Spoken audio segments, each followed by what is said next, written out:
ఏంటి సార్ ఇది రాంబాబు గారు, ఫస్ట్ ఇది చెప్పండి. చంద్రబాబు నాయుడు గారు, పవన్ కళ్యాణ్ గారు వాళ్ళిద్దరూ మాట్లాడినటువంటి మాటలు, ఒక స్టేట్మెంట్ వినడానికి బాగుంది, కానీ జరుగుతున్నటువంటి దృశ్యాలు సంఘటనలకి వారి స్టేట్మెంట్కి ఏమైనా పొంతనుందా? ఖచ్చితంగా లేదది. ఇది వాళ్ళ మద్దతుతో జరిగిందా లేకపోతే వాళ్ళ ప్రోద్బలంతో జరిగిందా అనేటటువంటి అప్రస్తుతం. కానీ అధికారంలోకి వచ్చినటువంటి వాళ్ళు ఖచ్చితంగా దీన్ని అరికట్టాల్సినటువంటి బాధ్యత వారి మీద ఉంది. ఏదో పేరుకి ఏదో ఒకటి స్టేట్మెంట్ ఇచ్చి లోపల ఆనందించడం అనేటటువంటిది అది చేయాల్సినటువంటి అవసరం కాదు. అదే చంద్రబాబు నాయుడు గారి యొక్క వారి యాటిట్యూడ్ కనుక చూస్తే ఎప్పుడెప్పుడైతే అంతకుముందు కూడా వారి సభలు సమావేశాల్లో డయాస్ మీద నుంచి జగన్మోహన్ రెడ్డి గారిని వైసీపీని అనరాని మాటలు అంటున్నప్పుడు చాలా సైలెంట్గా ఎంజాయ్ చేస్తూ నవ్వటం అనేటటువంటిది గడిచిన కాలంలో చూసాం. అది సో ఇవాళ యుద్ధ వాతావరణంలో జరిగినటువంటి ఎన్నికల్లో అనూహ్యమైనటువంటి ఫలితాన్ని తీసుకున్న వాళ్ళు ఖచ్చితంగా గ్రామాల్లో ఉండేటటువంటి వైఎస్ఆర్సీపీకి సంబంధించిన వారి మీద ఇటువంటి వికృతమైనటువంటి దాడులు చేయటం అనేటటువంటిది ఇది సహజంగా జరిగేటటువంటిది. అయితే తప్పనిసరిగా కోర్టులో హాలిడేస్ ఉన్నా కూడా దీన్ని లంచ్ మోషన్ మూవ్ చేయాల్సిందే. ఏ ప్రభుత్వం అయినా సరే రాజ్యాంగబద్ధంగా పరిపాలన చేయాలి తప్పిస్తే వాళ్ళకి ఇష్టం వచ్చినట్టు పరిపాలన చేయడానికి కుదరదు.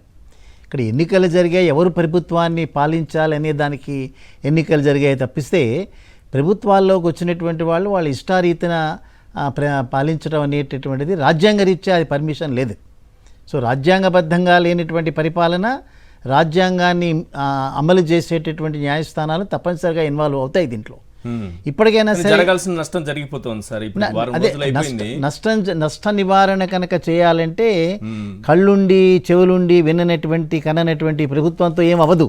ఎందుకంటే వాళ్ళ ప్రోద్బలంతో జరుగుతున్నాయి, వాళ్ళ యొక్క అనుమతితోనే కేసులు ఏమీ అవ్వనేటటువంటి ఉద్దేశంతోనే జరుగుతున్నాయి ఇవన్నీ కూడా.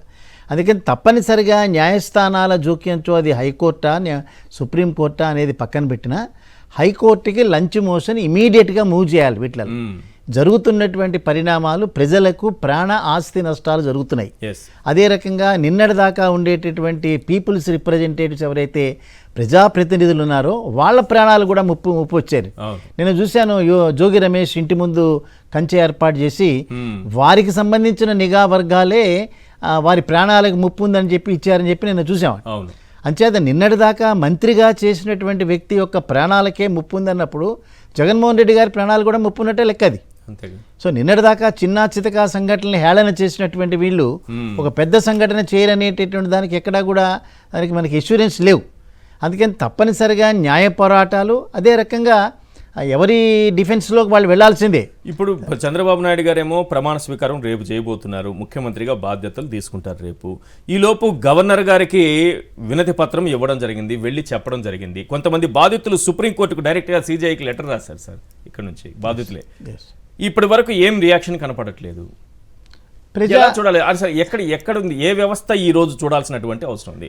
పోలీసు వ్యవస్థ చూడాలా, గవర్నర్ గారు చూడాలా, లేకపోతే కోర్టులు జోక్యం చేసుకోవాలా, లేకపోతే చంద్రబాబు నాయుడు గారి ఎన్డీఏ కూటమి జోక్యం చేసుకోవాలా? ఏంటి పరిస్థితి అర్థం కాకుండా?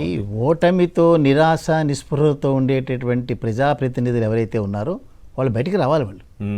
వాళ్ళే కదా కార్యకర్తలను రక్షించుకునేది. సో కార్యకర్తలు అనేటటువంటి వాళ్ళు ప్రాణాలకి తెగించి పార్టీ యొక్క ఆదర్శాలను, పార్టీ యొక్క ఆశయాలను వాటిని ఇంప్లిమెంట్ చేసేటటువంటి ప్రాసెస్లో ప్రజాప్రతినిధులు ఎన్నుకోమని క్యాన్వాస్ చేసినందుకు వాళ్ళ ఇళ్లకు వెళ్ళి అర్ధనగ్నంగా వాళ్ళని కూర్చోబెట్టి వాళ్ళ ఇంటి మీద దాడులు చేస్తున్నప్పుడు ఎవరిని ఉపేక్షించరు. ఇవాళ వాళ్ళ వరకే పరిమితం అయిందని కాదు, గతంలో వైఎస్ఆర్సీపీకి సపోర్ట్ చేసినటువంటి ప్రతి ఒక్క వ్యక్తి మీద ఇటువంటి దాడులు జరిగేటటువంటి ప్రమాదాలు ఉంటాయి. అందుకని ప్రజాప్రతినిధులు బయటికి రావాలి, వారి కార్యకర్తలను వారు రక్షించుకోవాలి. రెండు పార్టీలకు సంబంధించి అంటున్నారా, లేకపోతే వైఎస్ఆర్సీపీ నుంచి? దాడి వైఎస్ఆర్సీపీ మీద కదండి, దాడి ఇప్పుడు వైఎస్ఆర్సీపీ మీదనే ఉంది కదా. తప్పనిసరిగా రాజ్యాంగబద్ధంగా మాత్రమే ఈ రకమైనటువంటి అధికారం చెలాయించాల్సినటువంటి ప్రభుత్వాలు రాజ్యాంగానికి విరుద్ధంగా చేస్తున్నప్పుడు ఖచ్చితంగా న్యాయస్థానాలను ఆశ్రయించాలి, కేంద్ర ప్రభుత్వాన్ని ఆశ్రయించాలి. చాలా గొడవ చేయాల్సి వస్తుంది. అదర్వైజ్ మీరు అన్నట్టు ఏంటంటే వారం రోజులు అవుతాయి, 10 రోజులు అవుతాయి, లోపల విలువైనటువంటి ప్రాణాలు గాల్లో కలిసిపోతాయి. సో ఇవన్నీ కనుక చేయాలనంటే రాష్ట్రంలో తప్పనిసరిగా ఒక రకమైన స్థితిని క్రియేట్ చేయాల్సిందే. అప్పుడు మాత్రమే ఈ పాలకులు లొంగుతారు. అదర్వైజ్ పైన వీళ్ళు ఎన్ని మాట్లాడినా కూడా లోపల సంతోషించేటటువంటి కార్యక్రమాలు మాత్రమే జరుగుతుంటాయి అక్కడ. అందుకని తప్పనిసరిగా ప్రజాప్రతినిధులుగా చేసినటువంటి వాళ్ళు ఎన్నటి వరకు వాళ్ళ యొక్క కార్యకర్తల యొక్క ప్రాణాలను రక్షించుకోవడానికి వారు కూడా రోడ్ల మీదకి రావాల్సిందే. అదే రకంగా న్యాయస్థానాలు తలుపు తట్టాలి. కేంద్ర ఇంకొక ప్రభుత్వం విషయం ఉంది సార్, ఇక్కడ రెండు విషయాలు మనం అంటే జనరల్గా మాట్లాడుకుంటే, ఒకవైపు దాడులు చేస్తున్నారు, సరే అధికారంలోకి వచ్చేసామనే అహంకారమో లేకపోతే కక్షో ప్రతీకారమో పగలో ఏదో వీళ్ళు దాడులు చేస్తున్నారు. యువతల వైపు నుంచి కూడా దాడులు మొదలైతే అల్లకల్లోలం అయిపోతుందేమో రాష్ట్రం. తప్పనిసరిగా ఇప్పుడు దానికి ఒక రకమైనటువంటి బాయిలింగ్ పాయింట్ ఒకటి ఉంటుంది కదా. Yes. సో ఆ బాయిలింగ్ పాయింట్ దాటిన తర్వాత ఎవరైనా రియాక్ట్ అవుతారు. ఈవెన్ రాజ్యాంగంలో కూడా, చట్టంలో కూడా తన ప్రాణాలను తను రక్షించుకోవడానికి ఏ కార్యక్రమం చేయొచ్చు అనేటటువంటిది మనకి చట్టమే చెప్తోంది కదా. తనను తాను రక్షించుకునేటటువంటి ప్రాసెస్ అవును ఉంది కదా. సో ఇంచేత ఎవరూ రక్షణకు రాకుండా ప్రభుత్వాలు, పోలీసు, అధికార యంత్రాంగం ఎవరూ రక్షణలోకి రాకపోతే తన ప్రాణాలు తను రక్షించుకోవాల్సిందే కదా. సో ఈ రక్షణలో జరిగేటటువంటి అరాచకాలు ఏవైతే ఉంటాయో తప్పనిసరిగా అది పెద్ద లా అండ్ ఆర్డర్ ప్రాబ్లం ఉంటుంది. అవి చెయ్యాలి అని అంటే పార్టీలే దానికి నడుం కట్టాలి. ఇప్పుడు ప్రజలు ఎవరూ కూడా తనకున్నటువంటి సమస్యల్ని సెటిల్ చేసుకోవడానికి రోడ్ల మీద రావాల్సిన అవసరం లేదు. ఆ బాధ్యత పార్టీలు తీసుకోవాలి. ఎందుకంటే నిన్నటి వరకు కూడా వాళ్ళందరూ పార్టీల కోసం పనిచేశారు, ప్రజా ప్రతినిధుల కోసం పనిచేశారు. వాళ్ళు నమ్ముకున్నటువంటి ఒక రకమైనటువంటి ప్రభుత్వం వస్తే బాగుంటుందనే నమ్మకంతో చేశారు. బట్ మెజారిటీ ప్రజలు దాన్ని యాక్సెప్ట్ చేయకపోవచ్చు. ఇవాళ 1,32,00,000 మంది మద్దతు ఉండేటటువంటి వారి యొక్క పార్టీ ఏదైతే ఉందో అదేం చిన్న పార్టీ కాదు. 1,32,00,000 మంది వాళ్ళకి ఓట్లు వేసినారు, వాళ్ళు రావాలని కోరుకున్నారు. కానీ సంఖ్య ఇంకో 40-50 లక్షల మంది అటు వెళ్ళారు కాబట్టి ఈ రకమైన రిజల్ట్ వచ్చింది. బట్ అంత మాత్రం చేత అదేం వీకెస్ట్ పార్టీ కాదు. 2012 నుంచి ఉన్నటువంటి పార్టీ 2014లో దాదాపుగా 46% ఓట్లు తెచ్చుకున్నటువంటి పార్టీ, అధికారం రాకపోయినా అధికారాన్ని చెలాయించినటువంటి పార్టీ. సో ఇవన్నీ కూడా వాళ్ళ యొక్క కార్యకర్తల ప్రాణాలు రక్షించుకోవడానికి ప్రజాప్రతినిధి ఇళ్లలో కూర్చుంటే కుదరదు. వాళ్ళు కూడా బయటికి రావాలి, న్యాయస్థానాలను ఆశ్రయించాలి, లంచ్ మోషన్ ఇమీడియట్గా మూవ్ చేయాలి, న్యాయస్థానాలను అడగాలి. వాళ్ళ ఆ ప్రేయర్ ఏదైతే ఉందో ప్రభుత్వానికి ఒక రకమైనటువంటి వాళ్ళ ప్రభుత్వం ఇంతవరకు లేదు అనొచ్చు.